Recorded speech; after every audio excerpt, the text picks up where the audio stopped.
Yo, what is going on, everybody? This your boy Sean, aka Puff Comics 83, and we are back with another movie discussion on a Friday afternoon.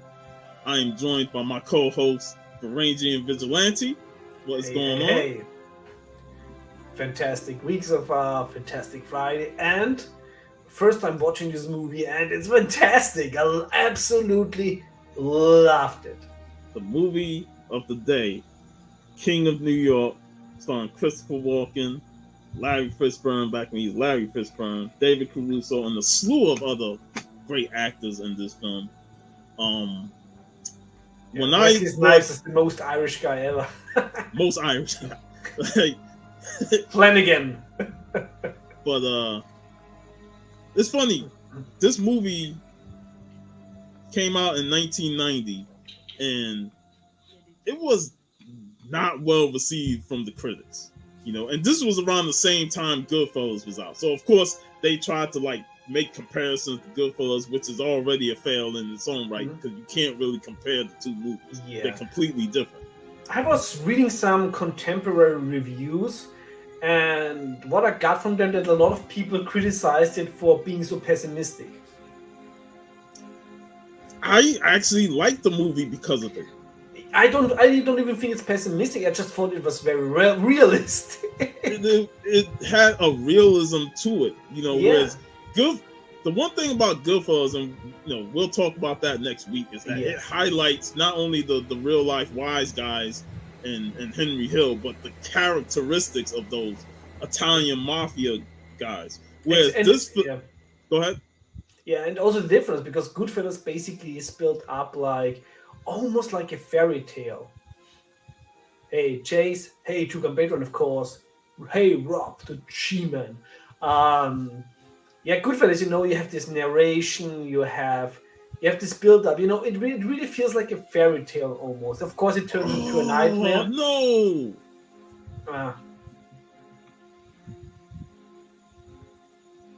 Man, that's news to me.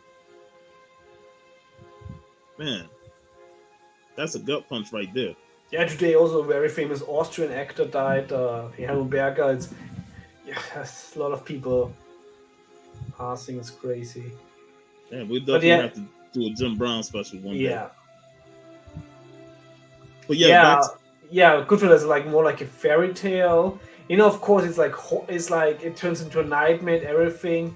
But how it's built up, in storytelling, and this I love so much about the King of New York. It's not telling, it's showing, and it's also not judging. It's just presenting characters, and it leaves a judgment to the audience. And of course, so when you watch it and you perceive it as pessimistic, then it's pessimistic to you.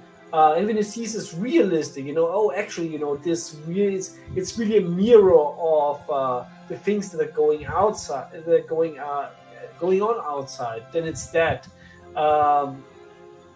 and the way it does it is just so fantastic, because usually it's very hard to contain a thread through the whole movie. It's coherent, but this movie is so coherent. You never lose the plot, and yet you still have the freedom to interpret everything yourself. Yeah, I agree with your viewpoints on that, because watching this film, like I said backstage, I'm like, you're not supposed to like pretty much any of these characters, but there's a certain thing about them that says, I like certain aspects of his boss mentality, and it's a tribute to Christopher Walken's performance as mob boss, drug lord Frank White. Walken is so fantastic in it. Yeah, we talked about this, in the pre-show when you said it's so interesting, especially we also talked about Scarface this month, and when you compare it, and it's like how somehow you like Walken's character this movie and you despise Tony Montana, Pacino's movie in Scarface. And when I mentioned this, like that, when I watch Scarface, I see Tony Montana, everything doing for himself. He has no overview of the bigger picture. And this is also how he meets his end. But when you know the character of Frank White in this movie is he sees himself as a necessary evil, and he also sees, he has to give something back to the community, of course, which is to his own gain and everything. And he totally, he also says, if he's not here, somebody else would do that, and there probably wouldn't be such a civilized and rational thinking man. So you automatically, because he also mentions like he's not creating the demand for all the drugs. Nope. Like if he wouldn't be here, the demand would still be there, and somebody else would fulfilling it. And actually, he was eradicating all the other gangs that did like horrible things on the side. So of course, it doesn't like morally or in terms of law justify what he does, but it makes it understandable. And let's be real here.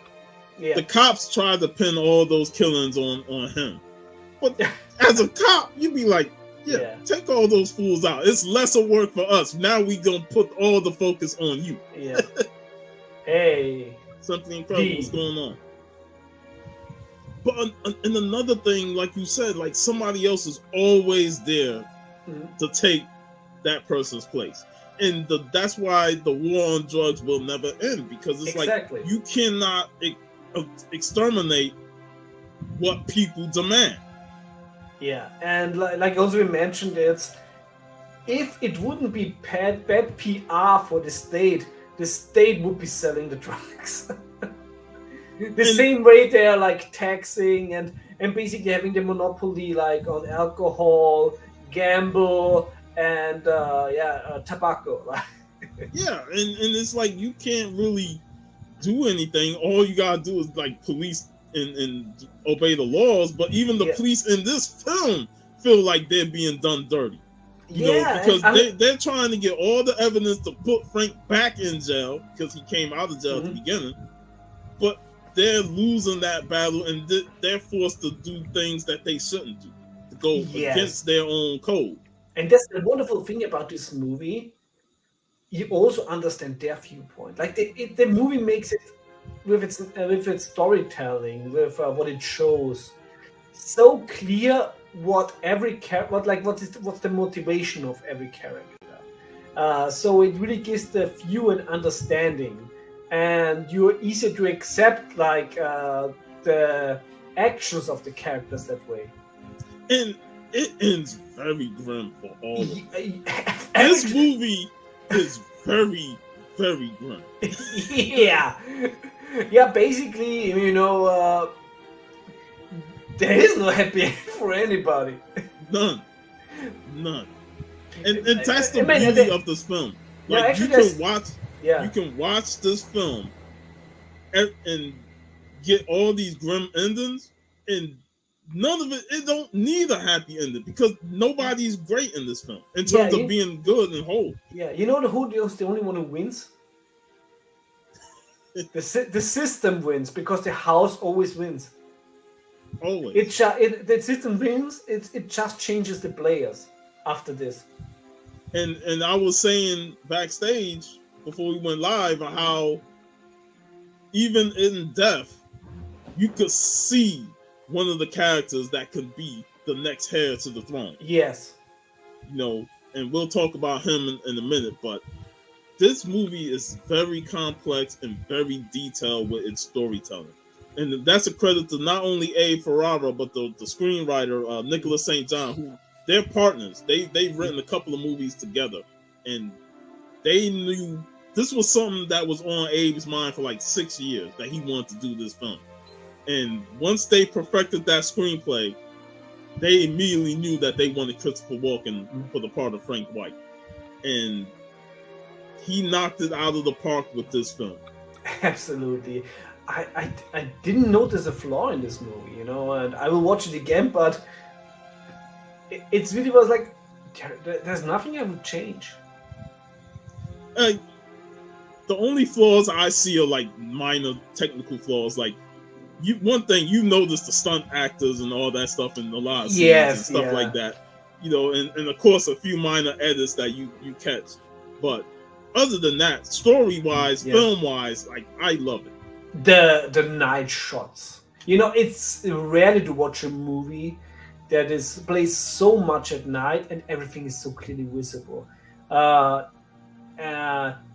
Like also like in interiors with the purple light, and also like it aesthetically totally adds to the whole scene. Then outside, you have the street lights, but everything is so well lit and yet still dark.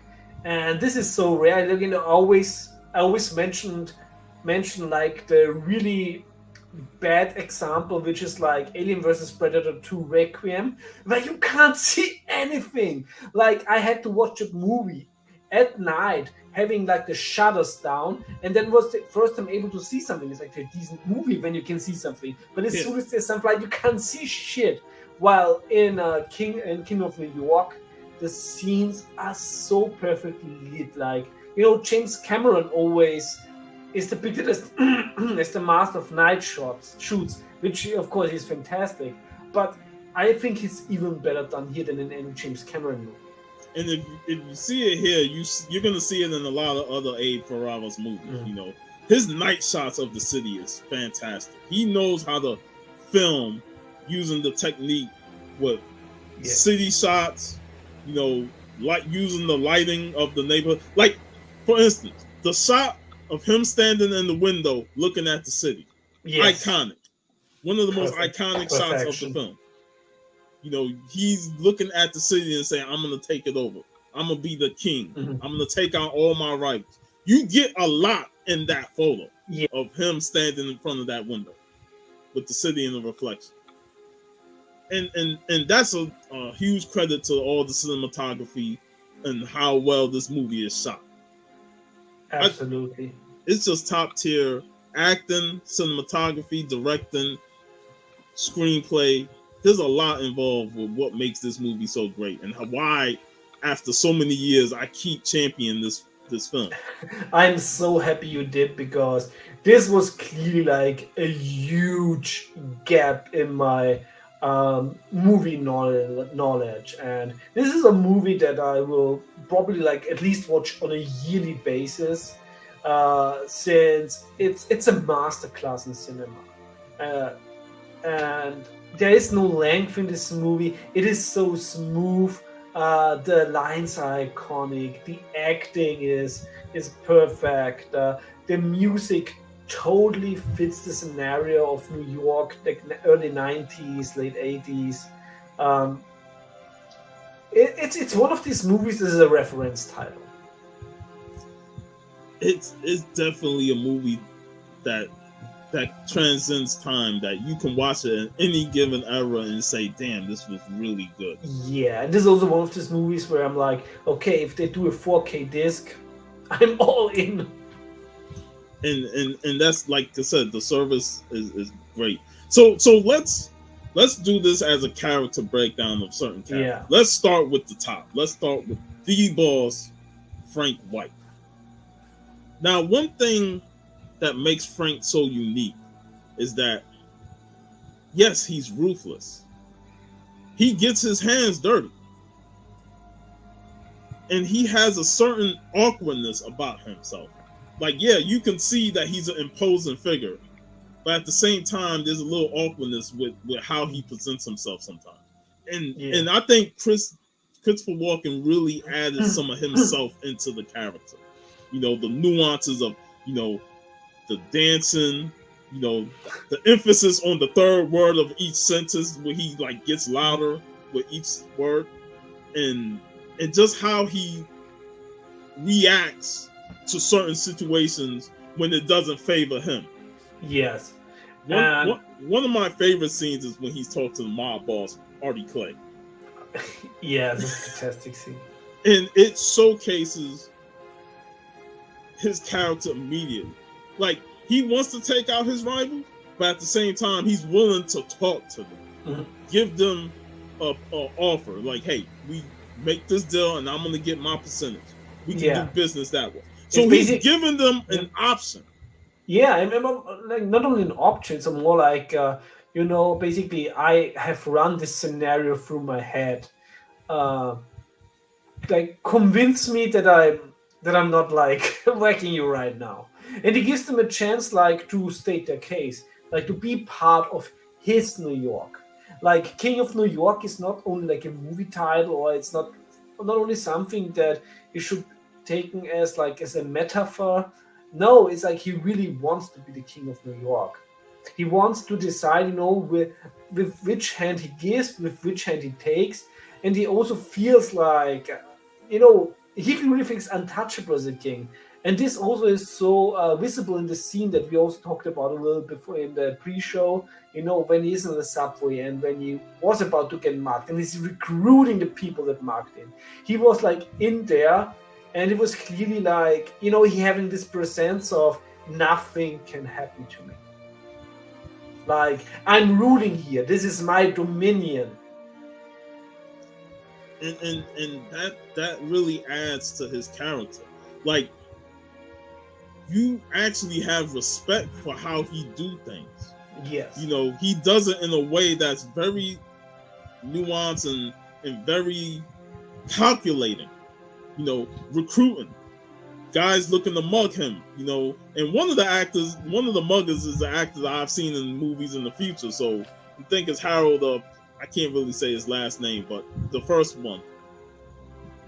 And he sees this as a way of saying, "Oh, you guys are like criminals. Well, I can do better by you. Come see me at the Plaza Hotel. I got work for you." And he tosses them a roll of money. Yeah, it's always like, also like a king, he's like raising his levies. But it's not like he's sending a message somewhere and says like, we need a mustering, send the men. No, he's going right there where the men are, and this is like his mustering. He's like looking down. Okay, they have the balls to walk at him, and it's just, this movie is so intelligent, and this is so rare to get a movie that doesn't take its audience for stupid. Yeah. Like you're sitting here and you're watching this film, and then like, these are some genius tactics that I'm seeing throughout this film. On all sides. And he has an organization, and I told you this in backstage. Like, his organization is damn near 90% African American. Yeah. You don't see that in films like this, where a white mob boss has majority African Americans as his employers. And the beautiful thing about this movie, it did not market itself, because back then actually woke was not the word it is today, because like it didn't market itself, it didn't put it on like on any pedestal. No, it just shows it. It's like not like, oh, look how diverse we are. No, it's like, it's New York in the 90s. When you do business, it's automatically gonna be diverse. And the funny thing is, I remember hearing Abe, I think he talks about it in the commentary, about, he originally wanted James Caan to be Jimmy Jump. And, it's supposed to be white. But once he couldn't get Caan and a couple others, he like, well, let's just flip the script and cast African Americans. Let me get Lawrence Fishburne, back when he was Larry Fishburne. Let me get Giancarlo Esposito coming off of School Days and do the right thing. And he got those actors, and lo and behold, it just, to me, it makes the movie such an endearing watch, because it's like, you just don't see this. This is not normal. That this would be like Robert De Niro having a whole bunch of brothers as his gang leader. Yeah. So it's that's what really stands out with the film. And they even highlighted it through Artie Clay's character. Oh, I don't, associate with guys who like niggas and stuff like that. Yeah. So automatically, Frank White is against all odds against people who don't like him. Artie Clay does not like him. The triad leader does not like him. King Tito, making the deal with Jimmy Jump, does not like him. So already his enemies is like, yeah, I don't want to be dealing with Frank White, and if I do, I'm giving him the most lowball offer ever. Yeah, and that's also because he sees the bigger picture. He sees New York, and he sees like all of the inhabitants of New York. He doesn't discriminate. while of course like all the traditional like crime gangs etc are always based of course on the part of the town where they grew up, which was of course very much a certain culture. And he's like, no, this would like totally lower my ambitions. This is New York, and I want that basically my institution represents New York. And it's a testament to Walken and Fishburne that they can make this work. Like, yes, like Jimmy Jump and Frank White are like two completely different personalities. But they have like a trust. They have like this friendship, and this is also the other thing. It's what I also love about movie. This movie doesn't show us like in a backflash. Oh, how they became friends. No, it just portrays it in such authentic way. You see, okay, oh, these two will go to thick and thin together. And that's the thing. Like, I feel like I want more, but I love how the movie gives you this, and in your mind you process their backstory. Exactly. This is so genius because you know it. When you have a certain interpretation of the movie, like we now interpreting it, it doesn't mean that how we interpret it is like the end all of, or it's like the right way to interpret it. Like now everybody can watch this movie and enjoy it in his own way, and this is the great thing because it really gives you all the tools that if you have the power of imagination, that it will enhance the movie automatically. Mm-hmm. That's true, because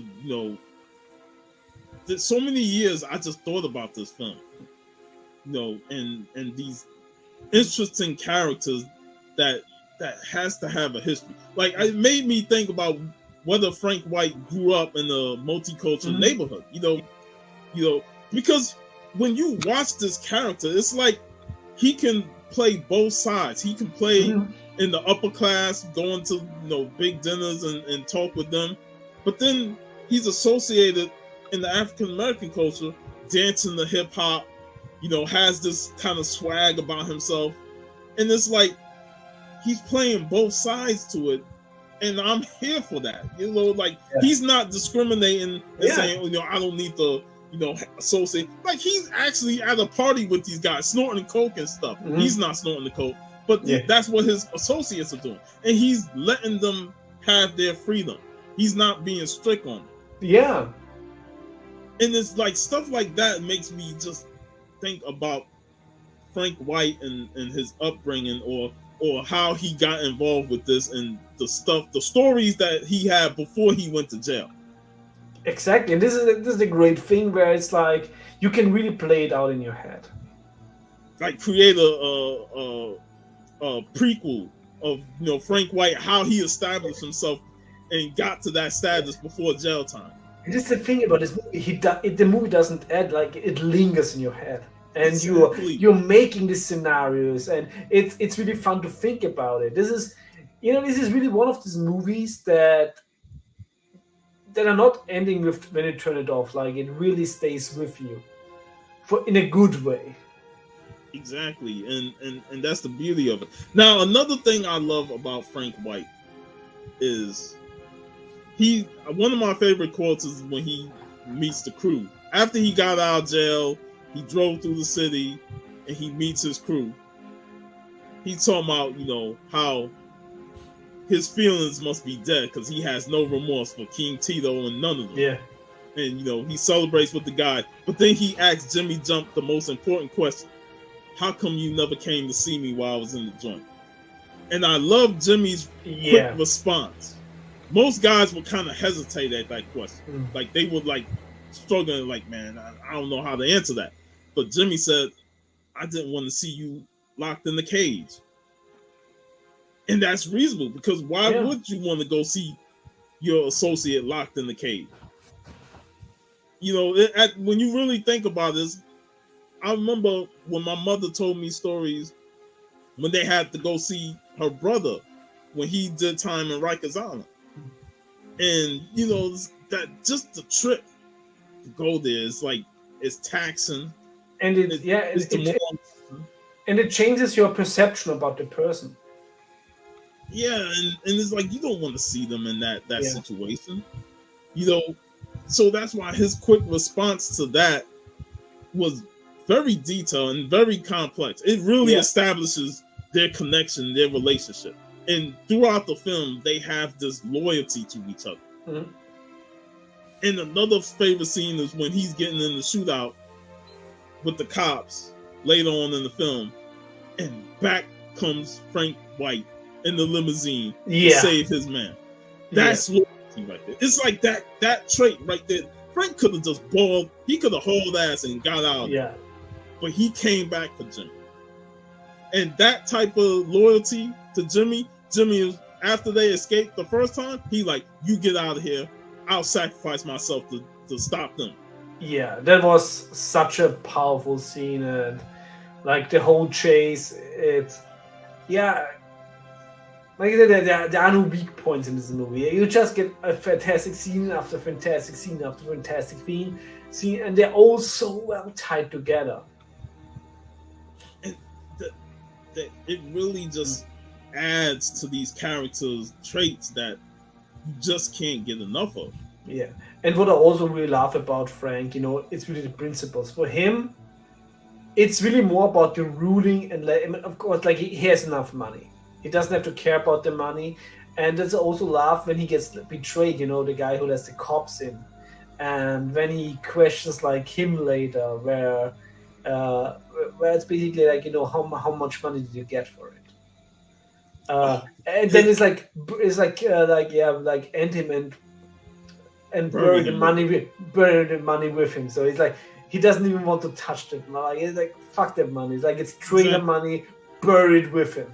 Exactly. You betrayed me, and like it's one of those traits that you don't see the betrayal coming. Well,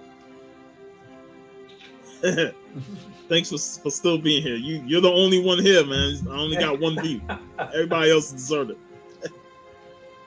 But hopefully watching the movie now. Like it's like I gotta watch the movie now. But who was it? Paul Calderon played Joey Desleto. The one that betrayed them. Yeah. You don't really sense betrayal when you see him. Like he's more of the guy that's the mediator. Like, hey, go talk to Art Clay, tell him my deal and stuff. Or go talk to the Triad, Larry Wong, tell him, my deal that I want to offer. So he's just the mediator to let them know that Frank White is here to talk. So when you get the betrayal part, it comes out of nowhere. You're like, man, what's this? Why he betrayed Frank? And then the money gets involved. He like, they offer me so much money and stuff like that. And money is the rule of all evil. It will turn people against each other. Yeah. Especially people that don't see the bigger picture. Exactly. Like, and if you're gonna betray somebody like Frank White, you better hope the police kill him. Because they don't get the job done, your ass is dead. And I just love that about Frank. He was like, be honest, just tell me. Yeah. And he told him, and he was gonna die regardless. Yeah. But Frank is upfront about his honesty. He's not going to lie to you. He's not going to tell you some bullshit. He wants the truth. And if you betray them for money, so be it. Because also, like, let's just say there's different ways to die. And on how much time they take. So it's better to, like... Now, we talked about this a little bit, in his love for the community of the hospital. Yeah. And how he's determined to keep that hospital afloat. Yes. That is a character trait that you don't really see when it comes to mob bosses and stuff like that. Like, yes, some of them would, give to the community and stuff, but they don't really focus on that. Yeah. But Frank had a dead set mentality to make sure that hospital stayed active. And it's also really very smart because I mean you see it often, also in real life with when you always hear like when they arrested like a crime lord, and then you hear regular people like from the part of the town where he lived in, where they say it's like, hey, he did so much for the community. It's like, but of course, when you're a crime boss, you want to do that. Want to give a little bit back to the community because then nobody's ratting you out to the police. And also you want to keep the part where you live safe because it also makes your life easier. And another great actor who always get like small roles, but I've seen him in so many of these films, is Robert Smith. The guy who ran the district area. That he got the funds for stuff.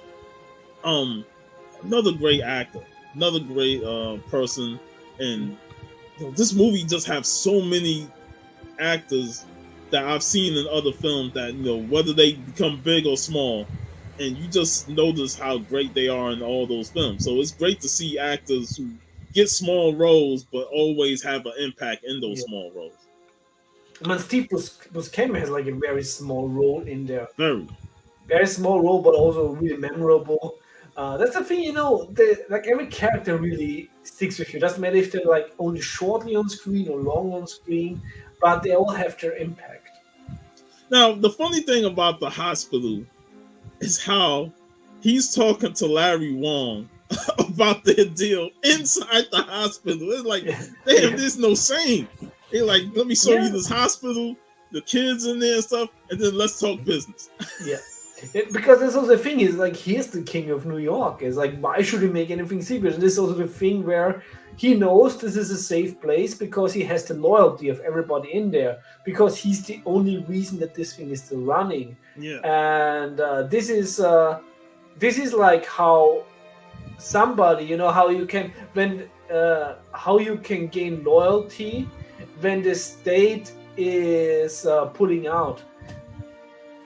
Or when the state is like failing to do their duty to their people. Yep. And Larry wasn't buying. And another thing that I like about that scene is, like Larry Wong was upfront with what he wanted, like the percentage of money he wanted. And Frank was like, man, that's a lot of cash. And then Larry looked at him like, you know what? You are crazy. And you could just see the demeanor in Frank White just completely change. Like he went from being confident about his offer to being kind of like let down and disappointed. And it was at that point you're like, yo, Larry, you fucked up, because now he's coming to take your shit. But what I really like about it is also like the homage movie. Of course, you also see like, of course, with Wong's gang. When they're watching Nosferatu in the cinema. Knew you would get a kick out of that. Yeah, I know, Tony. And the funny thing is really because 2 years later, Walken plays a character called Shrek in Batman Returns. Yes. So you have a very interesting connections there. Like there's like a little bit foreshadowing. I like when Joey is getting ready to leave the theater. Like, you sure you want to leave? I got Frankenstein coming next. Yeah. I'm like, oh shit, you got Frankenstein? Yeah. It's just so many little great treats in the film that I knew you would get a kick out of them watching this. So it was that, like there's a lot. What's some of your favorite Frank White traits? My favorite traits are basically his view of the bigger picture. Like, he sees himself like, okay, I have here a position that must be filled. And I basically eradicated all the gangs that are part of the business, but that were actually bad for the long-term goals of how I see the city, because they were too brutal, they didn't respect the community, etc. So is, of course, like one can also interpret that basically he just justify his actions in his head to make himself to make his actions coherent with what he self considers noble, which is very interesting. I think if you would say, okay, what's your favorite trait of White? Is that he's like a multifaceted character. Mm-hmm. Like No, he cannot be pushed like just into one like one direction. Like you said, he's playing both sides. He's he has a very good connection to the underworld that is more diverse, and he also has a very good connection to, of course, the elite of New York. I like when he said he wants to be mayor, and they all kind of laugh at. I like he could probably run for mayor because he has that type of status, and it's funny because he just come out of prison, but yet it's like he never lost his status. Yeah, It's the mob trope where and we'll talk Goodfellas next week. You go into prison and it's like you can still live like a king in prison. You still have that status that even in prison nobody's gonna mess with you. So when he came out, that his status never disappeared. He still had that name value. Yeah, and what I also really love about it, that actually also is very authentic, because this was something that Michael Francisi was like he's always mentioning, like on his channel, where he says that like cops were off limit unless they acted themselves against the law. And this is so well done in this movie, where you can clearly see, only when the cops like acted like vigilantes after their work day, that like the funeral scene and when I said last week about the kills in this film, that funeral, like, good Lord.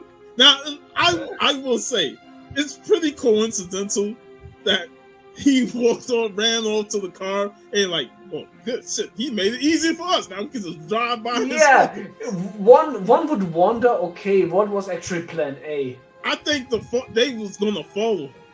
Yeah. After the whole thing, that's what I always thought, that they was gonna follow him. But when he got in the car, they like, oh, let's just get a head start on driving. Yeah. He never moved. They like, oh, easy kill. Yeah, and there's also like this boldness, like he does it himself. But he also knows, of course, that the actions that David Caruso's character and his police gang did, basically the police department wants to keep that under wraps. But God, it was so grim. At a funeral for other officers that died during that shootout. I mean, Wesley Snipes. You had the guy who just got married. Yeah, he's going against the fire hydrant. And then I don't even know the fate of the guy who got flipped over in the car. Yeah. So that's 4 cops dead right there. Oh my God. They're already mourning, and then a killing right there. You might as well dig another hole. And like, it was also so interesting, especially the one-on-one between of course Fishburne's character and Snipes' character, where you can see a totally where you can see the the class and the community difference, where you basically grew up. It's that it does not only it's not only about skin color, but it's also about your environment. Yeah, I was going to bring up the skin color thing with the colorism, dark skin and light skin and stuff. And I always felt that there was some tension between these two actors because they never did another movie together. And I'm like, it's a shame because these are great actors. I would love to see Snipes and Fishburne in the movie together. But if they did, it very well fit into this movie because the characters really hated each other.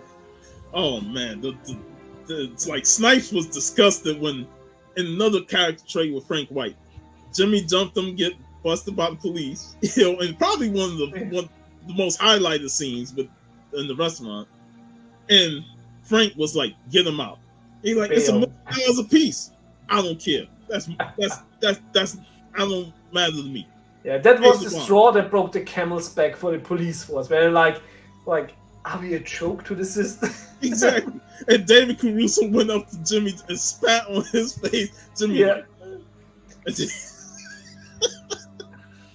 Oh man. This was disgusting. this was such a fantastic power play by Jimmy. Like it was, man. It was. Yeah. Like you can't help but get a chuckle out of it too. Yeah. Like, bro, that's like insult on top of insult to the cops. Yeah. You're like, oh, you spit on me? Ah, that was a good spit, man. Yeah. Let me get some, brother. What's up, Kenneth Berg? Hey, Kenneth. Yeah, let's talk a little bit all about Jimmy's, Lawrence Fishburne's character, Jimmy, which he's so fantastic in this one. He don't play villain enough. Yeah, and there's like straws. What are they for?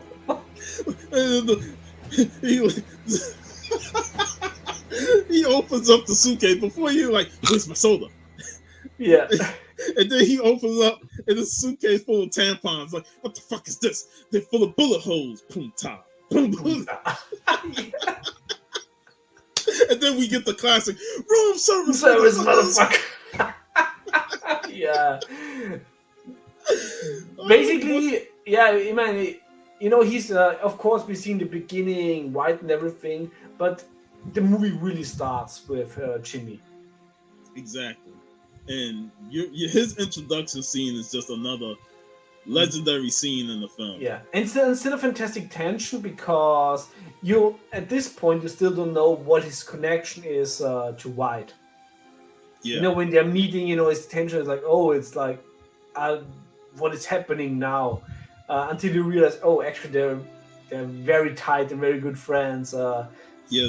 So the whole meetup at the hotel, where you know they celebrating with him and before Frank asks him what's in the cup, and he's like, root beer. He drinks it like, did you want some? And then Frank was like, well, there's certain things I just don't do. You know, it's like the dialogue in this film is just such a riveting. You know, some things I don't do. And this is genuine. It's like, it's, you know, this is always something, you know, I've always criticized, and this is why I hate MCU movies so much, because the humor is pulling you out of the movie. It's just not genuine, which doesn't mean I don't like serious movies with humor in it. I love serious movies with humor in it, but then the humor must be genuine. It must really feel like, okay, yeah, this is totally something that character would say in this situation, and they're nailing this in this movie. And Fishburne as Jimmy Jump played it over the top, but at the same time terrifying. Yeah, and that's what you want as a side henchman. Yes, and the thing is, you know, over the top, but it's like, yeah, I can totally see this character out there. And he, at that time, from the stories I remember hearing in New York, like there were cats on the street that was like that. You know, like they had this crazy over the top mentality, like they ain't had a care in the world, and those are the ones you feared the most. Yes, absolutely. Like I think this is also something that is you have that in every culture. You know, there's some certain things, you know, when you like out there, like we have here, you know, this we have like this tent fest, you know, almost like Oktoberfest, but it's like in summer. And then sometimes, you know, you have that one character, this one person who acts silly, crazy, but it's actually, you know, it's like, I don't want to get on the bad side of this person.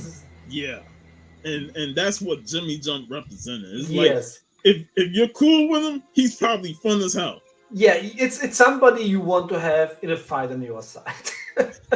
And I like when he saw Joey later on at the party, and just stuff like, oh, you can, you know, make the deal with me or something like that. And Joey's like, Jimmy, my man, you're not a drug dealer. You can shoot people. He's like, man, I'm unemployed, man. I need new work. Fishburne played it to the T, man. Like, yes, and his character was very and the whole thing with the police and that restaurant scene, like, and you know they threw a little bit of Karen in him with the kids playing in the arcade. Also such a great scene because it also shows, you know, they give something. It really makes all these characters in the movie are not just one-dimensional stereotypes. It's like you really feel like everybody has a backstory, and he's in there. It's like he's seeing himself. Like, okay, hey, I remember being a kid and was not able to do this. Like, it's like, yeah, hey, kids have fun. Like, and then he also gives some. I also, you know what I really love when he gave like money to the mother. The grandmother, yeah. The grandmother is like he's like really just not. Was not patronizing. Like, he have money. Like, I'm bigger than this. It was like, hey, no offense. Because, he probably, like you said, experienced something like this as a kid. Yeah.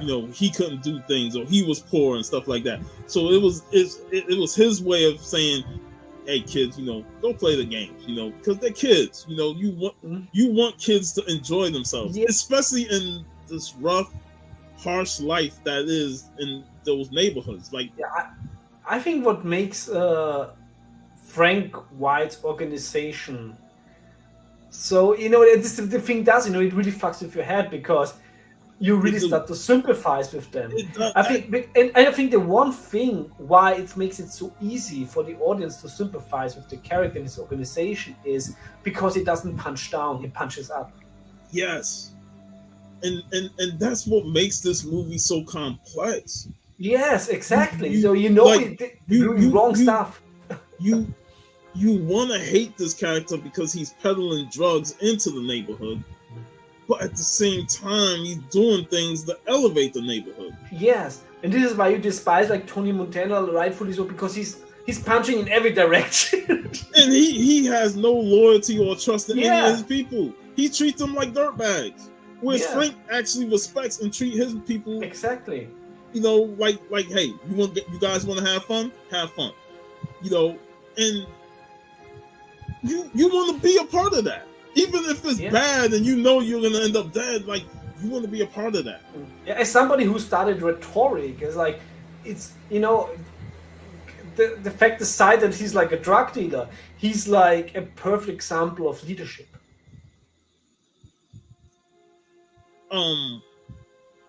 So I want to go to the cop side.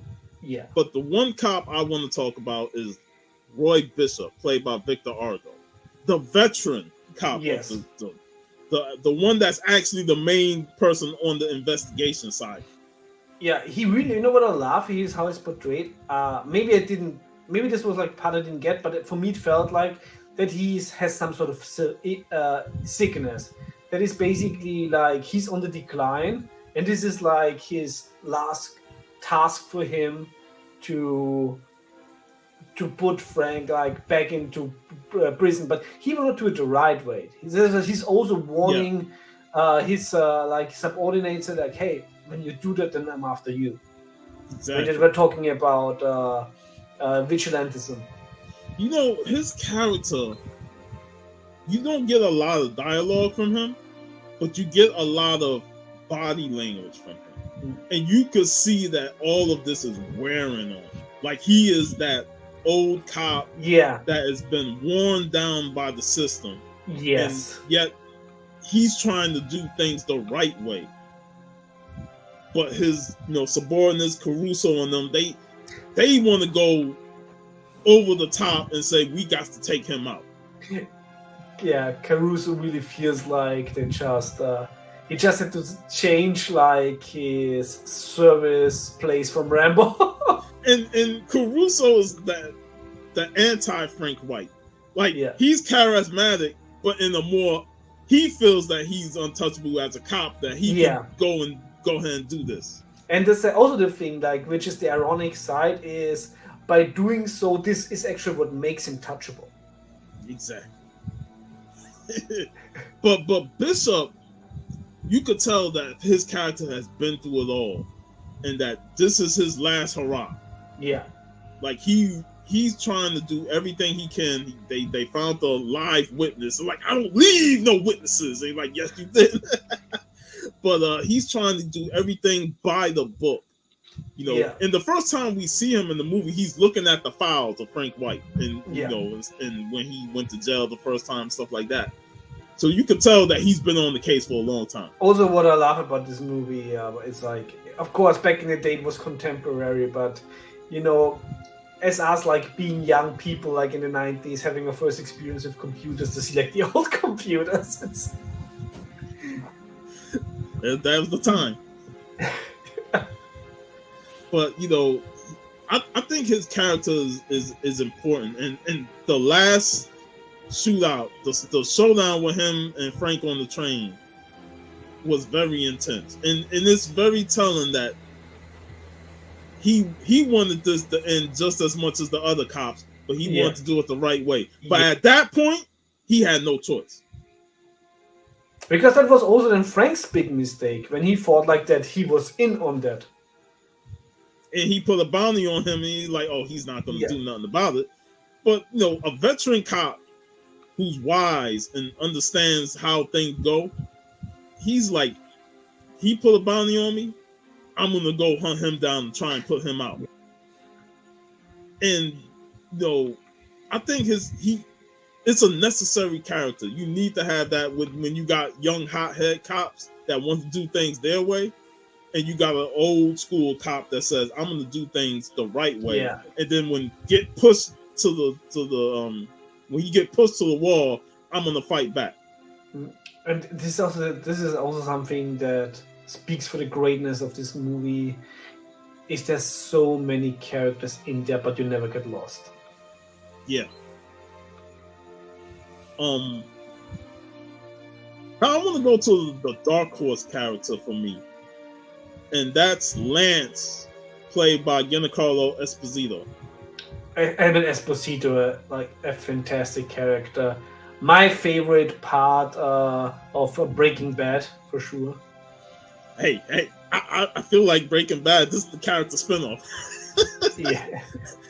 It could be, yeah. It's actually, for me, Breaking Bad ended when his character, when Gus died. I think after that, actually, the series was not the same anymore. Like, he was such an important part of it. You know, like Gus Fring is probably one of the top characters, top 10, top 5 characters in TV history. Yeah, and in The King of New York, you see how he became such a fantastic actor. First of all, by being just a side character. Yeah, because he'll get his hands dirty, and we saw that at the beginning with the guy going into the phone booth. Yeah. Now, a couple of years ago, I posted like which phone booth death was the worst, the Blob or this, and most people went with the Blob, and that was a terrifying death. But god damn, they lit this fool up. Yes, that was. They trapped him in that phone booth and just started blasting. He had the shotgun, 2 other handguns. They ain't let up at all. And this is one of those deaths where if you're a person inside that, you turn around and you're dead after the first couple shots. Yeah, he made really sure that there is.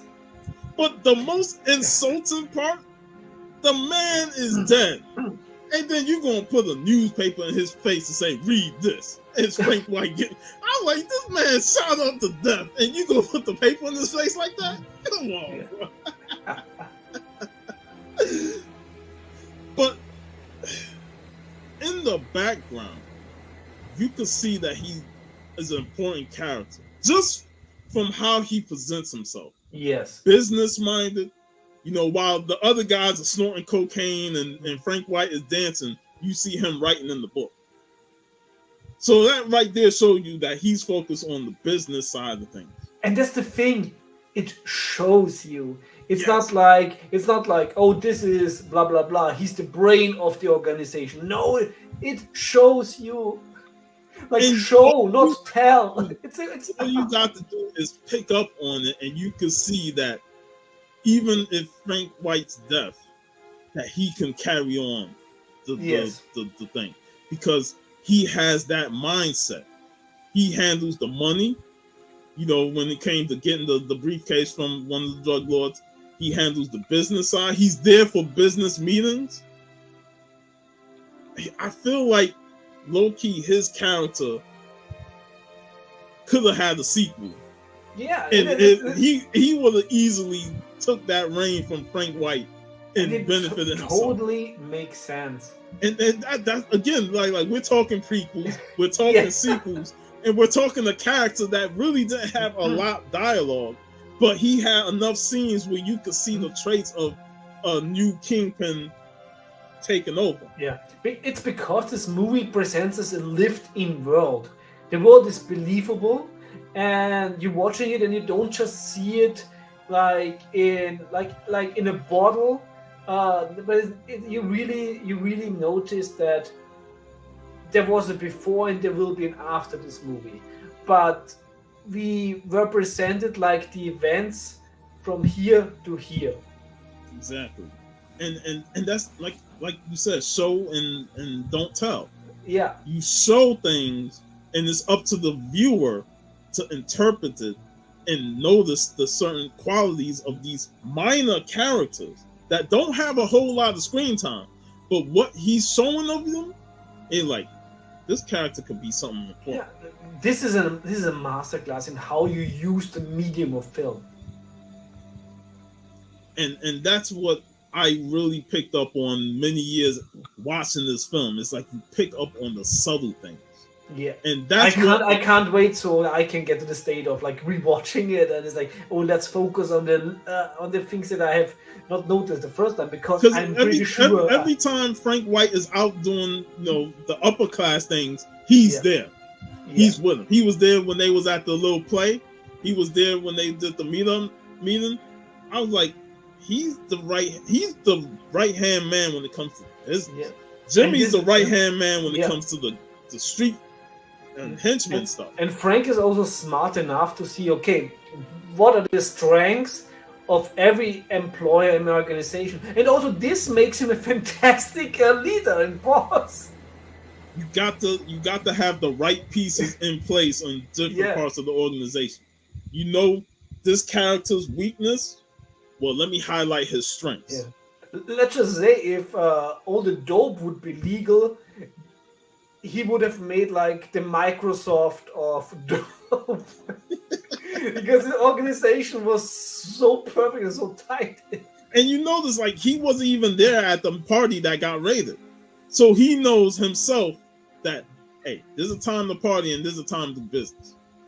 Frank White was there to conduct business at a party, which probably, when you think about it, a kingpin shouldn't be like at a party conducting business. But that, it's a testament to his carefree mentality with his people. He's willing to let them have fun while also conducting business. But he made sure he kept his right hand man on the business side of it away from him, just in case. Because if something happened to me, I need you to follow up on it. And it's a smart ass fucking way to do things. Because that's also the thing, when you're a king, you also have to take care of the succession. Exactly. And you can just see it throughout the film. Oh man, I'm glad that this is your first time watching, because this movie I watched so many times growing up, and I just notice new things every time I watch this. And I'm pretty sure I'm just scratching on the surface of it. Hey, John. Actually, tomorrow I heard I'm gonna be live with John on Gary B's channel. Because I couldn't. Gary B asked me if I want. I wish I could, but I'm busy tomorrow. I go out, but I won't be able to be on. But I'll definitely catch the replay. You have been recast by John. Like in Hollywood, this would be a big dilemma. They whitewashed Sean with John. Oh,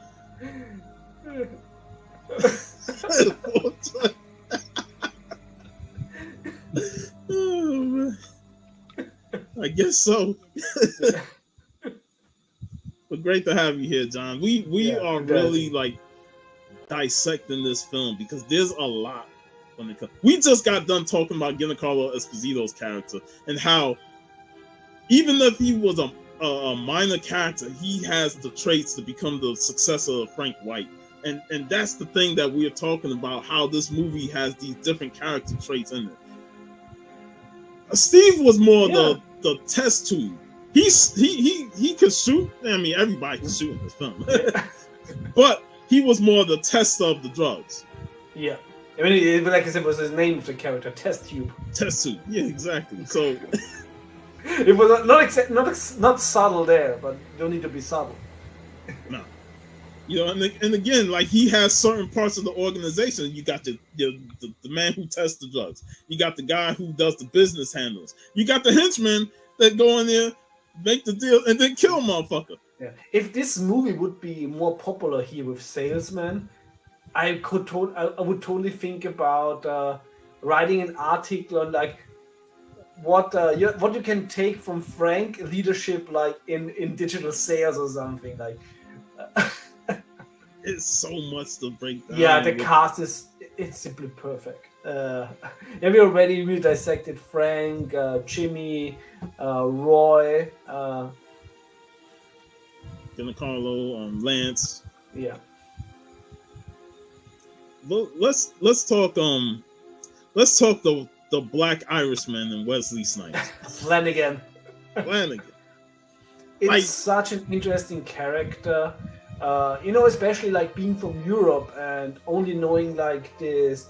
Sometimes when you hear news from the US and you wonder, it's like, how can a black cop be racist against blacks or something? Because you don't really have this insight into American society. This movie shows so well that it's less about skin color, but really more about the environment you grew up in. What really builds your character, and you can totally see with Wesley Snipes' character Flanagan that he almost feels ashamed for being who he is, and he takes it out on Jimmy. It's funny because Jay just said he's like a bad guy in this film. Yeah. Look at his treatment of Frank when they brought Frank out there to show him the body in the car. He was being antagonistic towards Frank. Yeah. Frank got a couple of 4-hit combo on. I would go so far to say that technically there are no good guys in this movie. None. And this is also that justifies basically like the ending. Like nobody survives. like Bishop is probably the only morally good guy in the film. But the rest of the cops, they're frustrated with the system. Yeah. And they feel the need to take things in their own hands and say we need to handle Frank White. We need to kill Frank White because he's the king of New York now. I mean, you can also interpret it really like that. That actually the bad guy is the system, and when you're like within the system, by playing in the system, you can't be a good guy per se. It's probably on the streaming service. I'm not sure where. I still got the Blu-ray. That's the Blu-ray's actually the Blu-ray's around, and it's at least here it was a really great deal. So I think it's really also like on Amazon. He was also for rent for $3. I don't know how it's in the US, but it's out there. It's very easily obtainable for a good price. But I don't know if it's streaming anywhere. Now I like Caruso's character Gillian, make fun of him being at an Irish wedding. That wedding speech was, that wedding speech also was a fantastic introduction that deepens, your understanding for the cop characters. Yeah, and like also him kissing the bride. Oops. I'm like, it's also like you get to the towards the end of the movie, I was like, damn, that wedding. Wrong time. Like you get married and now you're a widow already. Yeah, that was.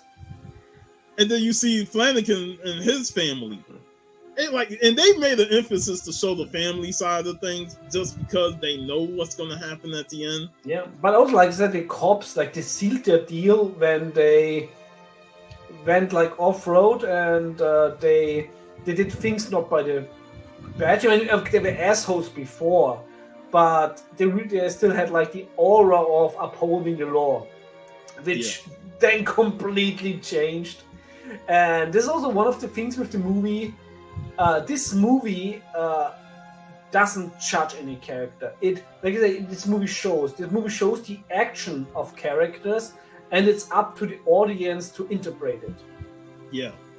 And lots of interpretation we do Exactly. with it. Yeah, exactly. It doesn't say, "Oh, you have to feel exactly this way about this character." No, it says, "Okay, these are the action of this character, and also this is not just a stereotype. You know, everybody has good and bad sides, and yeah."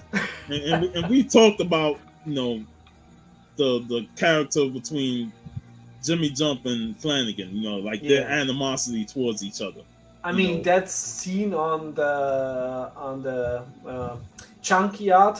Yeah. I think that is so iconic. You know, when when Wesley Snipes' character basically says like, "Hey, come here, I got chicken for you," and then Jimmy like reverses the racism. You know, when he then shoots him, it's like, "Hey, where's the chicken at?"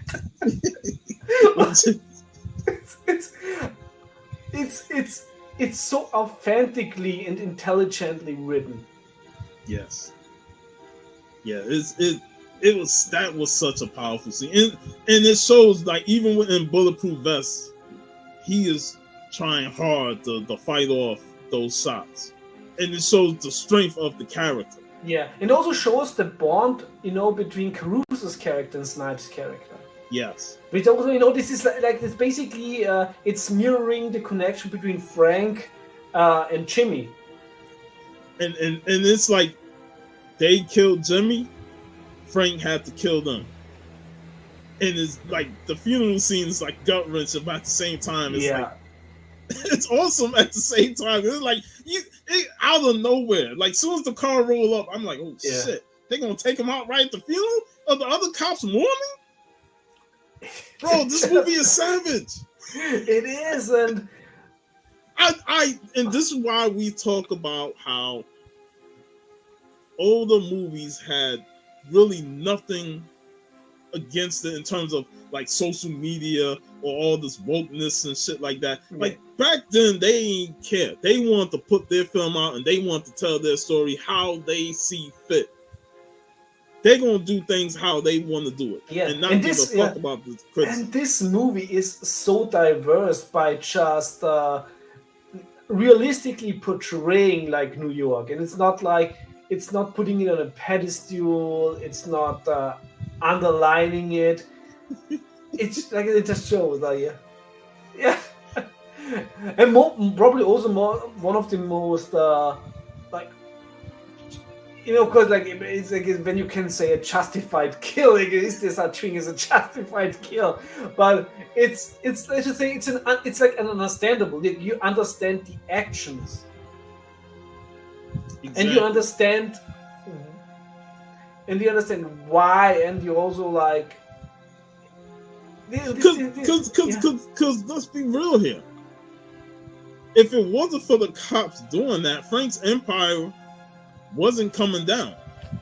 Yeah. Now, when you really think about it, you would have thought like some member of the triad or a mob member that, you know, like their family member got killed, and like by who? And you would think maybe one of them would rise up to try and war with Frank and his crew. Mm-hmm. But it was the cops going undercover trying to take him out was what led to his downfall. And the betrayal of Joey. You know, Joey turning on him when he had no business to turn on him, and he just did it for financial gain. Yeah, but it also led to the downfall of everybody. It was the police. The police. It's this unit. Yeah. Yeah, that unit got taken out. Frank's people got taken out, except for Giancarlo, who, you know, we could see that transition to the new king. But that's another story for our own minds. Yes. But it's Frank White's story. And if it wasn't for the cops, we don't know how long he could have stayed on top. But go ahead. Yeah, also the ending with Frank White is also like, of course, like you almost like see, okay, I'm pretty sure like he is. Also, like the way he acted, it was so fantastically done, because even though of course he was walking differently and everything, you could just tell. Yes, he's holding his arms across, so you could tell he was shot. But you can still think it's like, is he though? And, you know, the build-up of the tension is so and the whole scene with Victor Argo, with Roy Bishop in the train, and he grabs the lady and stuff. Yeah. You know he did not want to shoot that lady because he was telling her straight, I don't want to do this to you. Yeah. But if I have to, I will blow your brains out. Yeah. And you can see you can sympathize with him on that because he knows that she has nothing to do with this whole thing. But these are like also the actions of a king or like a leader where you see, okay, this could get ugly, but this is like it's like the best option. So it's it's this movie is so perfect. It's like I could watch it 1,000 times and just and the really disgusting thing about this movie, like in a positively way disgusting, is that deep down you actually want him to survive. That's the thing. Like with Scarface, with Tony Montana, you want him gone. Yes, it's like a few bullets more, like, but he's like, actually he's a fucking Dracula. Like but probably like but the system is shite, but it's probably best with him in there. And his whole thing talking to Roy about how it's $100 billion industry, the drug game, and it's not even about the drugs. People love to get high, and they're not going to stop that high. Yeah, and the money is going to keep flowing because people want that high. It's all about the money. Joey betrayed him for the money.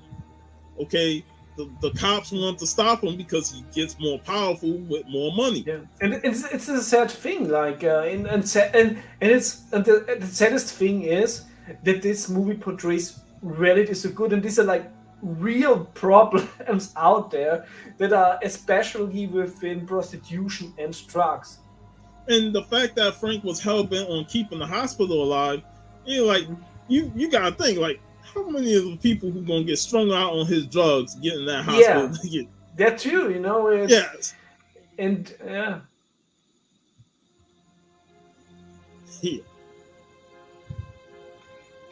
Yep. Yeah, that's it's so interesting because that's also one of the things I love about this movie so much. It really asks you very interesting but also scary questions. And then you think about it, like I said before, it's like I want to dislike Frank White, but when you see his character traits, it's like I can't hate him because he's very upfront about what he wants. Yeah, and he's very loyal to his people.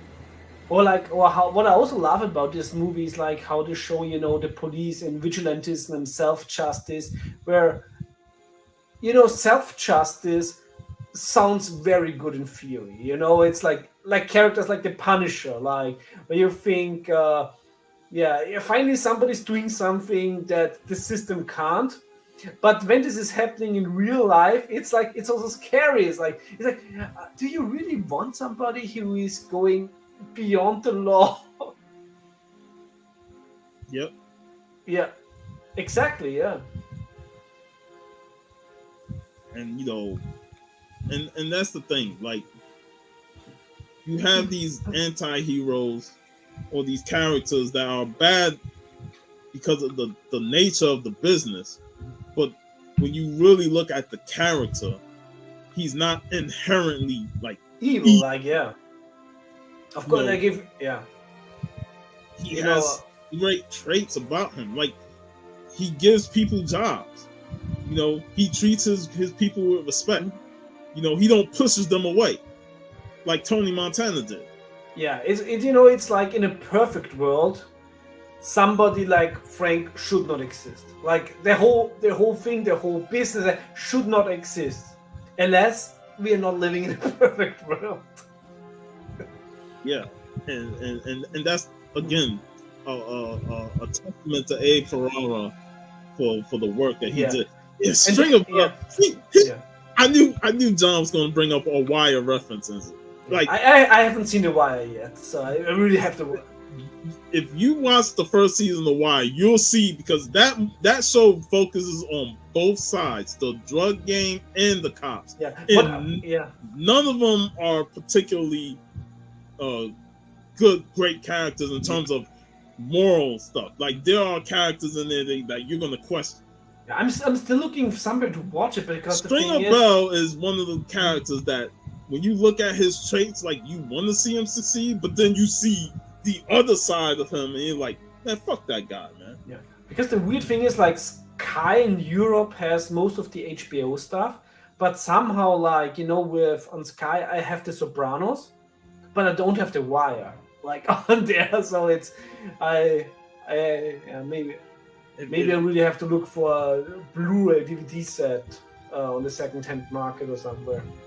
Yeah, if you can get The Wire, I definitely say watch that. Yeah, because I remember when I first watched the first season, I started it like around 6 o'clock, and I didn't finish it till 6 in the morning, like 6 p.m. to 6 in the morning. That's how good the show was. Those are the best series. I remember, every time I rewatch The Sopranos, they say it's just one more episode, and suddenly the sun comes out again. It's like, oh, fuck. or with Oz, like, I remember when I watched Oz for the first time, I got the DVD set really cheaper, and it was at university, and there was like summer vacation. I was for one fucking week in my dark basement. I was still living at my parents back then, and after 1 week, finally, like, the sun, like seeing the sun again, I was just eating, showering, going to the toilet, and watching Oz. Oz. And also Ernie Hudson in it, like Ernie Hudson is like, he's a lover or hater character in there, bro. But yeah, like The Wire is phenomenal. It's funny when watching this movie, it made me think of The Wire because of the drug game and how every time one kingpin goes down, another one rises to take his place. That's the thing. This is also something that really is rather. A movie also have to talk in the future, like Lord of War with Nicolas Cage. That was like, in the end, is like, hey, I'm back. Like, it's like, you will arrest me, but somebody with a higher badge will come in here and tell you like that you should leave. Exactly. Like, he's a necessary evil. and those necessary evils aren't going away. Yeah, sadly. Sad part, But this is the world we're living in, and like we also mentioned, like in the beginning, this is also the reason why this movie, when it came out, it was not so positively judged by a lot of reviewers, because a lot of people say, "Oh, this movie is way too pessimistic." One of the stories I remember Abe Ferrara was saying, like him and Christopher Walken went to a showing of the movie. And they watched it and stuff. They left the theater, and they were followed by a couple of black guys. And Abe was like, "Oh, we're in trouble. These guys might mug us and stuff." But the black guys came up to them and said, "Hey, you're the guy that was in the movie, Frank White." Talking to Christopher Walken. They're like, "Man, you killed that role, son. Like, bro, we love you in that movie and stuff." And that what started the love of Frank White in hip hop, because I got my Biggie shirt on, and one of Biggie's aliases was Frank White. He called himself the Black Frank White. And the movie has been referenced in hip hop. The soundtrack got Schoolie D's "King of New York" and a couple of his other songs. The movie is a huge part in black culture. When I was watching the movie, I was also talking with my girlfriend. It's like, I was like, I can't wait to also hear Sean's perspective on this, since you are a New Yorker, and I was pretty sure watching this, that when you grew up in New York, this movie must even be like on another level that somebody who didn't grow up in New York can't even perceive. It is, and I've talked about how with Scarface, and even with this movie, like, sometimes there's a negative to like champion these movies because like everybody wants to be like Frank White or Tony Montana, be these drug lords and stuff like that. You get these inspirations, and it just creates all these negative side effects. Frank White at least can get like it's like, hey.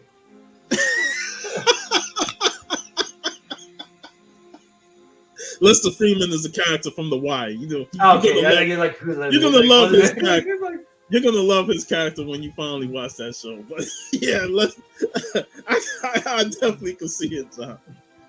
But yeah, like these characters just have a huge inspiration on hip hop, and of course the funny thing about Schoolie D is he's a huge part of the movie with his music.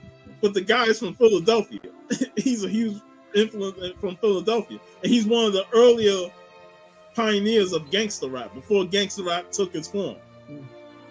So, you know, King of New York played a huge part of hip hop, and it's still being referenced to this day.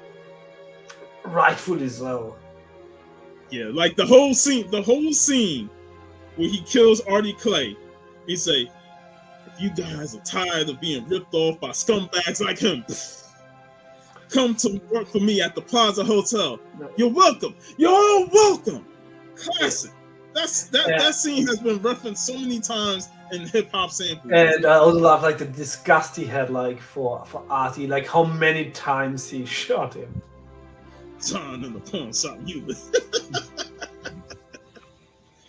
Yeah, that scene is classic. That's why I put "You're all welcome" as my subtitle because it's like we're all welcome. Well, I'm the room service, motherfuckers. And the one guy that did walk out and join them, you see him later on when they're antagonizing Joey for betrayal. You know, so I like you see the characters that he recruit later on in the film.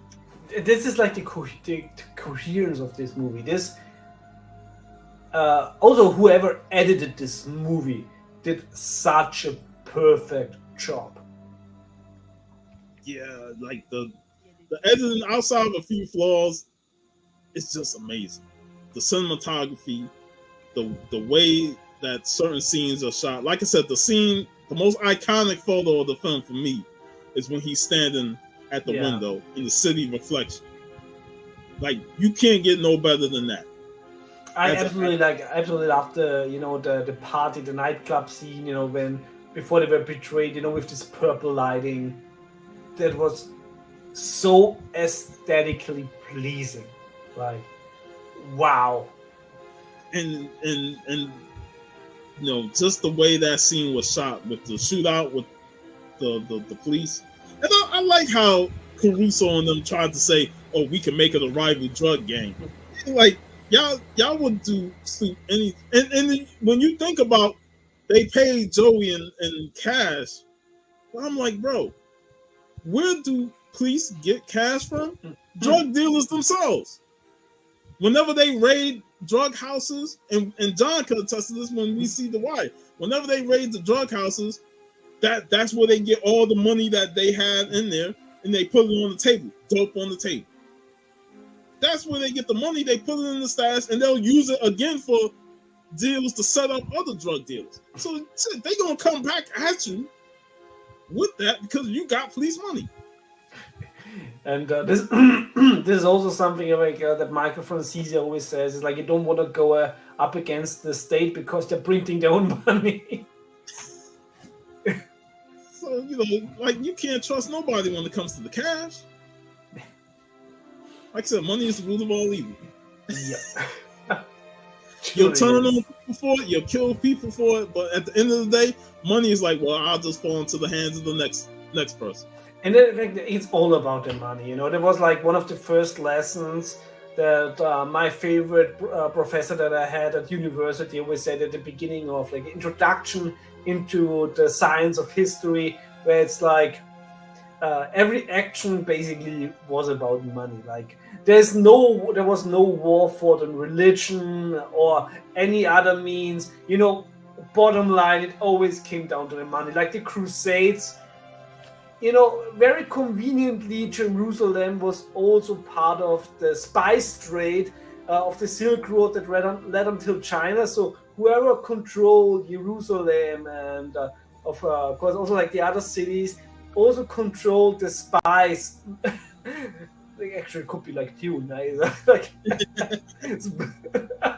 whoever controls the spies controls like the world.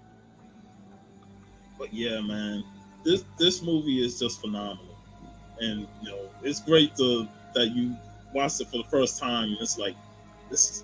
I wish I watched this just as long as you did. In terms of me. It is it's there's sometimes where I also get it was like a very good time, but I always get envious when somebody's like watching a movie that I love and it's like I'm watching for the first time, like, oh, I wish I could watch it again for the very first time. But and again, it's the beauty of doing this show. We both introduce each other to new movies, and it's like, man, this great silence. I watched that movie a bunch of times. I told you, and I'm like, I love that film.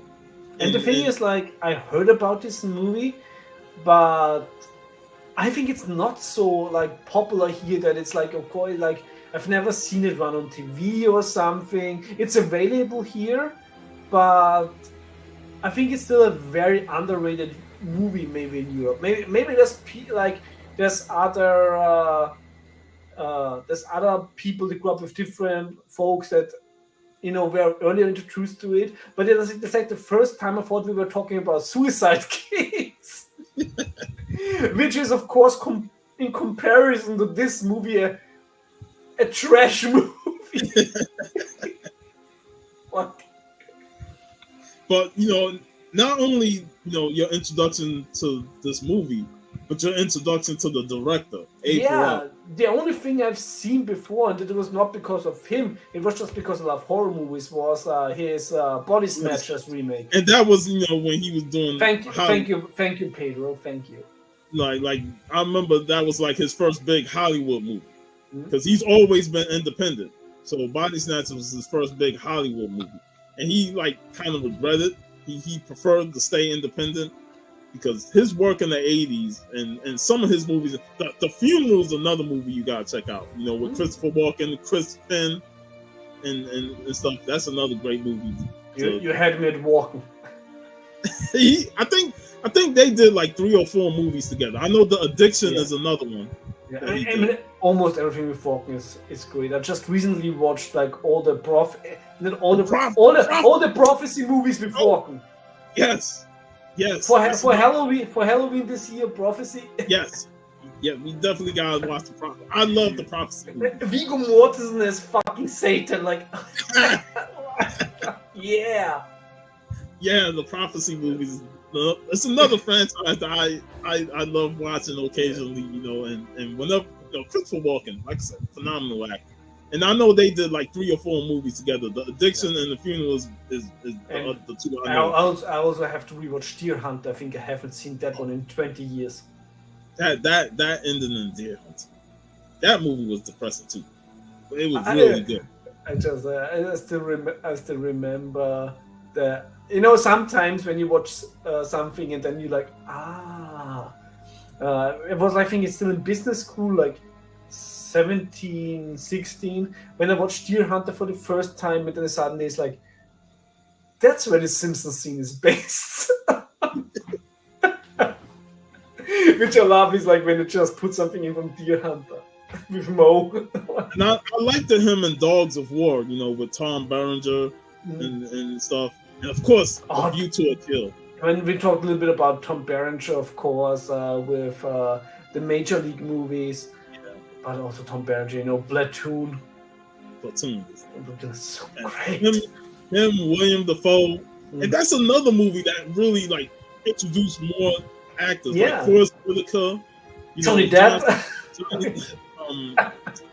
There was so many actors in that film. But yeah, we definitely gotta talk to him. Yeah. But so hour and a half of talking this film. I knew this was gonna be a long one. However, it's still not done. I still, like you said last week, I should show my comic book haul. Since I got just this week my monthly comic book delivery. I already read some. You know what's a big surprise? What's that? This is good. Yes.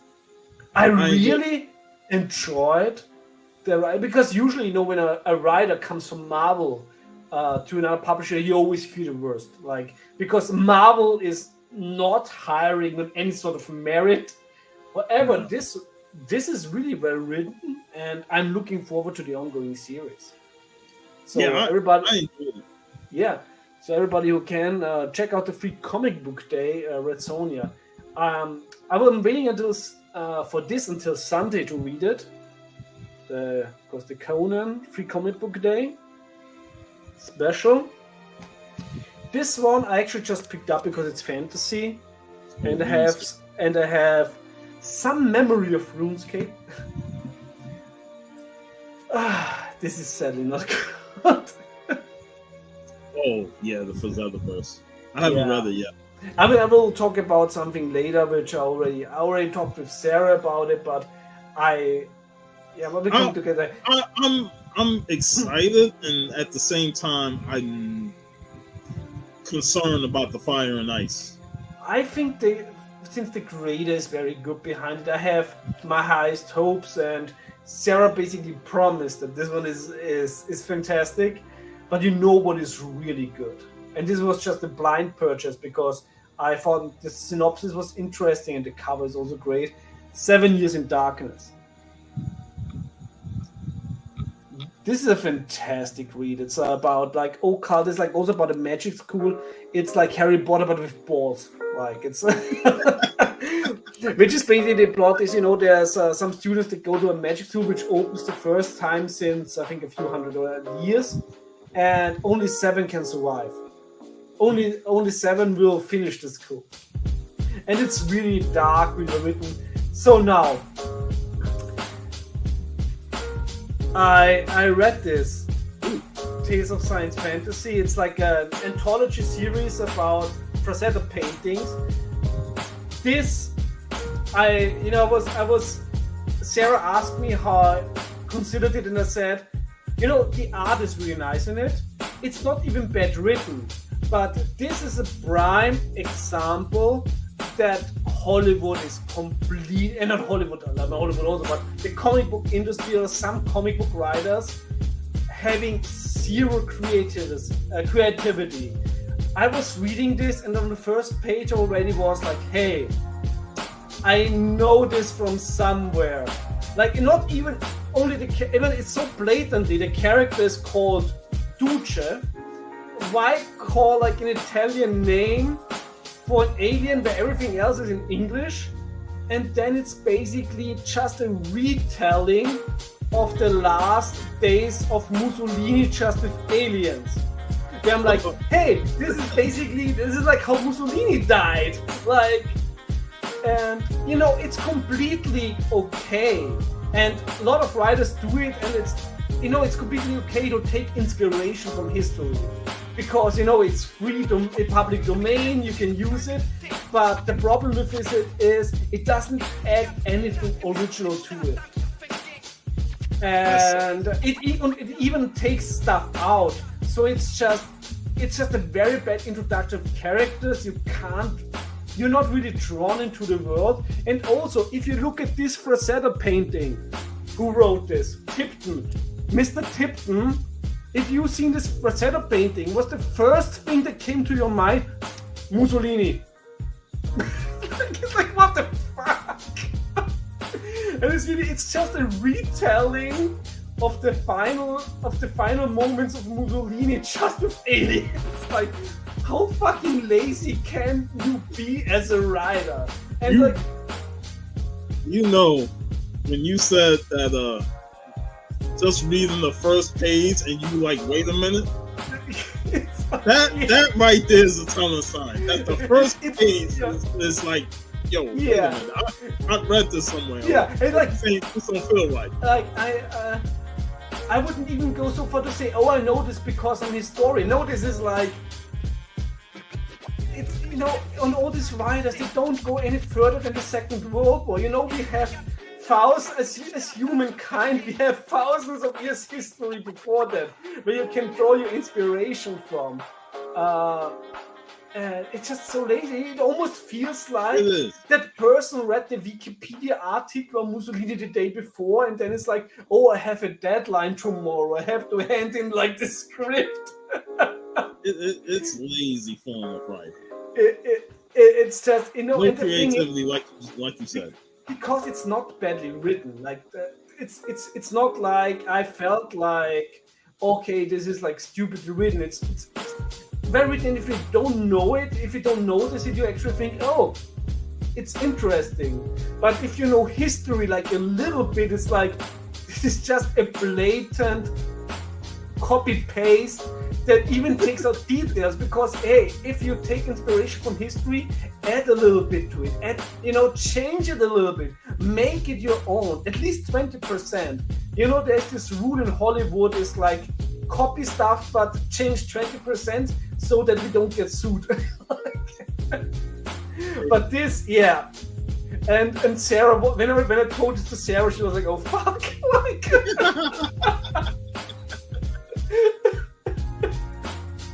yeah.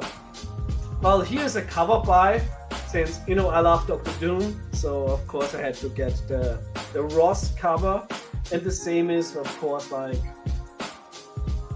love my Enchantress, yeah. hella. Hella fine. Hella fine. I still have to read it. I think this is issue 4. I still have to read it, but Gallery comics are usually quite good. At least I really like the last 3 ones. This is a title I really like. Christopher Priest, of course. Draculina. Really interesting title.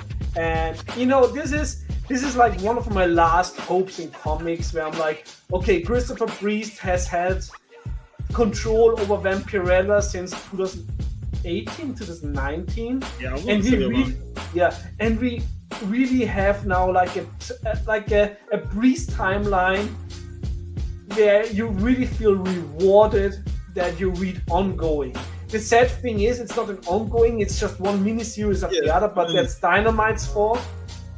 Yeah. They can't help themselves. They can't help themselves. They even once answered me when they said, "Hey, it's part of the game." Like, you know, I've said this before. There was really no reason to end the original Vampirella one by Priest just to do miniseries. We could be well over issue 50, 60 or something like now, and I miss ongoing runs that really, where you say, oh, you have like finally a milestone issue, like issue number 100 of Vampirella or something. I miss this. Yeah, don't give me that bullshit issue 100 of Vampirella that you have already relaunched the book like 5 times and shit. I think Purge does very well researched videos about this, where he also proved that actually with all this miniseries, the only thing you truly provide is a very easy jumping off point for readers. While of course when you have an ongoing, you really don't want to break the run. And I also think slowly, except for some issues, that the sales of the variants is a little bit dwindling. So we'll see what the future. People are not buying the variants no more because they like it's too much money. Talking about variants, I have 2 issues.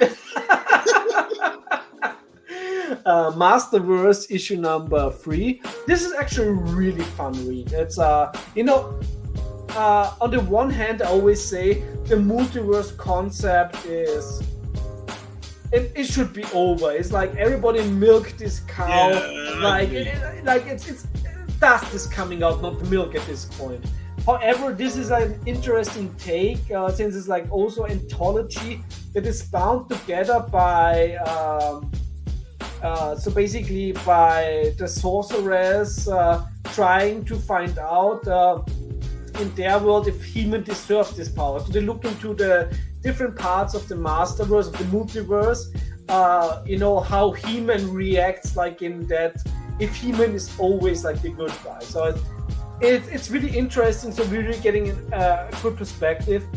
Oh, and I got the variant cover because, hey, Chicken Snake. Can't beat that. This was a very good read, and I can't wait to read the last issue. I love the first 5 ones. Is Born of Blood. Nice. It's plays in antique Sparta, and it's also a story about intrigues, sex, go. It's not the most intellectual read, but it takes no prisoners. Hey, she holding the sword just to squeeze her. Yeah, then this is one of my most favorite reads, which sadly is not available in English. Issue number 9 of Luber Wolfschwanz. It's German sword and sorcery, which plays like in a low fantasy version of a Romanesque empire. And what I absolutely love about this, and which I think like the American comic book industry should take a look from Germany, which the Americans did in the past.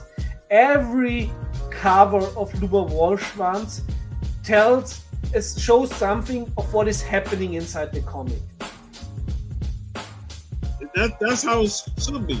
Exactly, and this I want also again from US comics. I want to see the cover and see, hey, this awesome shit is happening in the comics, and I want to read that way. And this is how you get readers. Mostly comics here are sold on train stations. So when you go to a train station, which a lot of people do because public transportation in Europe is. It's safer, it's more available, and it's way more reliable here in Europe. So if you want to have a quick read on the train, this draws you in. Also the choices of color. This reminds me really so much of 70s Conan from the whole composition of the cover. And nobody can tell me, oh, this is like out of date, it's like this is old time. It's like, no, it's still done here in Europe, and it functions. It also functions in a modern world to draw covers like this. You can have your museum poses, you can have your nude covers. I love nude covers as variant covers, but cover A should always depict what is happening inside of the comic. That's what I miss about the old school silver and bronze age books, is that what happens on the cover happens in the book. And this lures you in because, sometimes when today somebody buys, oh, I really love the cover art, and then you look inside, hey, this doesn't look anything like this. Then you have a one-time purchase. They don't pick up another comic of you. And the only fools that are still buying some of the comics are people like us. I want a cover that tells a story of what I know I'm going to read. Yes. And a lot of those old school books, the cover alone tells a story. And this is also, you look at it, it's like, oh, this is issue number 9, but I don't feel I can't pick it up because I think, hey, this is happening, I want to see this action. So despite it being not an issue number 1, you're still picking it up because you want to find out, hey, the battle of the Seven Tribes sounds awesome. Yeah. Okay, bye to Pedro. Thanks for being here, and thanks for the real kind words. Later, man. Great seeing you, and thanks for joining. Yeah. The next one was also like, this was basically also like a real, just a testing, because I like fantasy, and this had a D&D homage cover. Legend fell from American mythology. This is not reinventing the wheel, but it's more D&D than D&Ds nowadays, and it's a fantasy adventure that draws you in. It's well written, it's interesting, the art is okay. The guy who draws it still has to. He can't draw a sword for saving his life. Like, the swords look all weird, but otherwise it doesn't look bad, and the story is well written. So it's a recommend for me if you like Dungeons and Dragons, and the homage to an old Trampier cover from the player book from D&D. It's just awesome. So it's a recommend for me. The next one, it's hey, a place is the wish.com of comic books. when they're reprinting European comics, because they're only good when they're reprinting European comics. But every time they try something else, this is sword and sorcery for retarded people.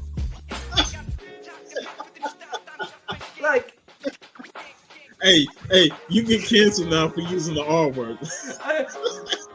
For moronic people.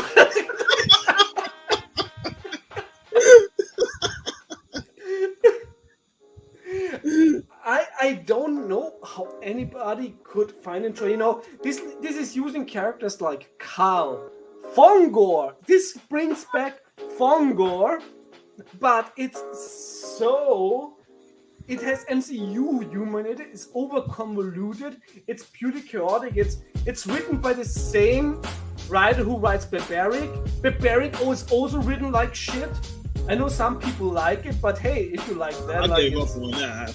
Yeah, but it's like this writer can't really create a sword and sorcery environment. It feels way too modern. There's like such bad jokes in there. You know, I have to. That reminds me of when I read Valerian Ballet. I was so fucking disgusted by the dialogue and the jokes. I'm like, what is this shit? Like, these two creatures smell something. One says sniff sniff. Like it's like your scent. Yeah, it's a new thing. I'm trying. Glad you noticed, but now maybe you can give me just a little bit of personal space. Personal space. It's a sword and sorcery environment. It's like, this is MCU humor. This is, you know, if you find this funny, like play with sharp things or something. I don't know. Like Oh man. This is an atrocity. Burn it. I like it's. I don't. Who cares about this bullshit? Like it's. Burn it. Yeah. Instagram Live, burn it. I made a mistake. This was a perfectly back and forth. Oh. Should have just thrown the comic. Probably the fucking comic is safe in there, and no, this is horrible, and like I don't know. It's like, where is a place getting the writers from? Are they just picking out random people from a Fast and Furious audience to write the comics? Like, this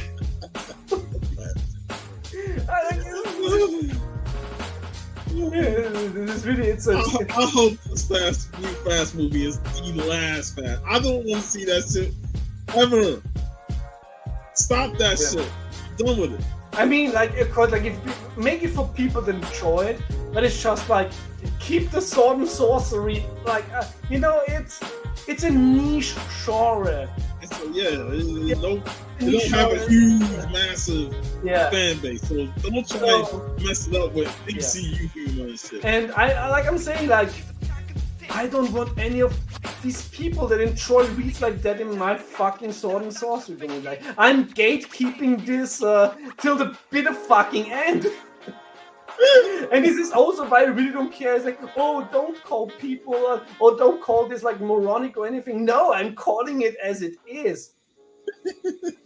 And when somebody says, oh, this is offensive against, like, no, like, handicapped people are not retarded or moronic. They're handicapped people. They're living, they have to overcome like something. You know, they're brave people. People that are reading this are moronic. This is no offense against the people that are challenged. Because I really respect that. Like, but it's like, I always say, you know, it's, yeah. You gotta watch out for these sensitive creatures. Exactly, man. And it's you know, and there's a good part of gatekeeping. Like, gatekeep what you love. You know, you let in. Don't let it fall into the wrong hands. Yeah, exactly. You really wanna, and this is, you know, this is what I also love about Sarah. That it's like, she's not happy with how things are going. Like, you know, with a certain publisher who stays anonymously, but because she really wants it to be quality. But it's really tough to find a publisher out there that can guarantee quality, because they're all so inbred in what they perceive is I don't even think they perceive it as a business. What they perceive like in their clique or something, and it's not. I mean, actually, it's almost also like the clique, like in wrestling. They're holding people down and everything. Yeah, but let's go to something better. It's the last book, Vampirus Camilla. Oh yes. One of the best titles out there. If you want to get your fix for horror magazines, black and white, all the news stories, this is where you get your fix. Vampirus Camilla and Shudder, both on my pull list. I enjoy every issue of them. I remember when I was at Dark Side Comics in Sarasota, they had a couple of those books, and I was tempted to buy at least a few, but I passed because I was like, I ain't got the cash on it. Yeah, it's like I highly recommend it. Like, it's nothing worth changing, but I love horror magazines, and this really gives my face. It's the magazine and the art, that cover art, throwback to heavy metals, the Vampirellas and all that stuff. I wouldn't be surprised if I read it and I enjoy it, because I love those old school. But also interior art is great. The stories are, you get. I will always say it's like most stories are really fantastic. Like there was not the one issue of Shadow or Vampirus Camilla where I said, hey, the negative is outweigh the positive. No, always the positive did outweigh the negative. It has also this feel, like the certain Tales from the Crypt feel, where love it. Very things can backfire. For characters if they make mistakes. Well, awesome, man. So we got our comic haul from BB, and we got a couple of rants in there too. So that makes it even better. But also positive, it's like positive, some negatives. Yeah, like here, I was positively surprised, and I'm really looking forward to the ongoing series. I really hope they can uphold this quality. They don't give me don't give me a decent good first issue and then just fall off the rail. Yeah, you gotta be consistent. And also have to say, first because I also feared them, like, hey, are you making a mistake and already warning people with Free Comic Book Day issue? But no, this is exactly what Free Comic Book Day should be.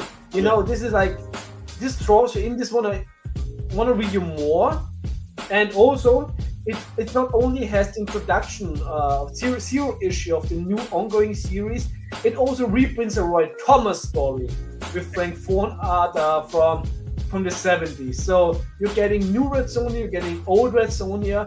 I really think this, for somebody who doesn't know anything about Red Sonja, this is a great pick up to see, okay, where is Red Sonja now?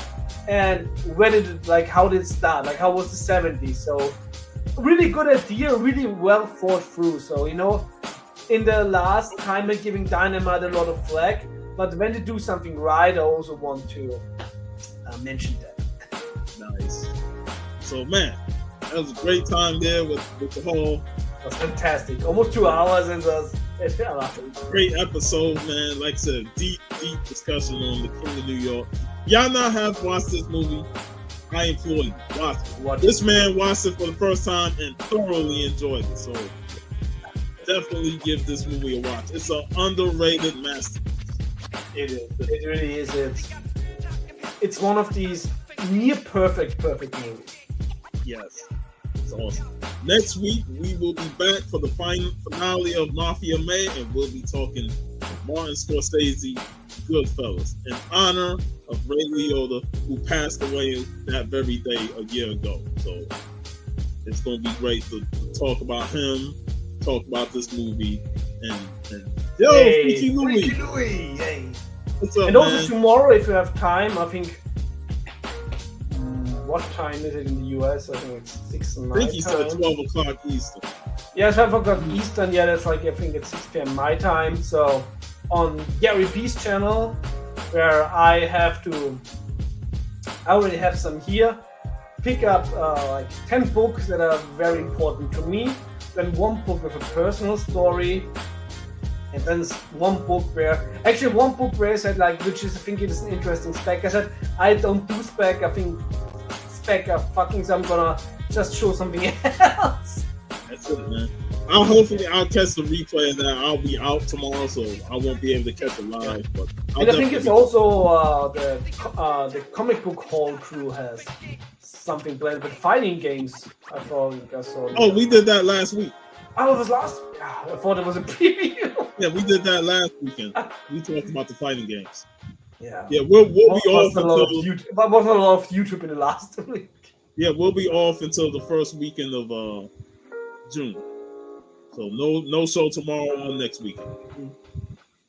So yeah, another great episode. Time to watch Goodfellas in and out. Yes, right. And of course rewatch this movie. Again. And then we can find out what we're gonna do in June.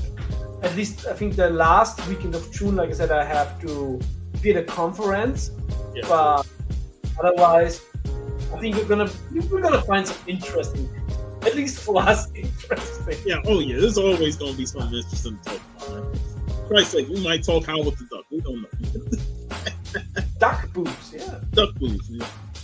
But yeah, thanks for showing up again as always, man. These shows are Thanks for having me. Shout out to the chat. Part of Friday. Our voice is getting kind of hoarse because we like. But shout out to the chat for joining us on this very great episode. Be back next week, next Friday, 4 p.m. Eastern. So I just want to say, have a great weekend, y'all. Be safe.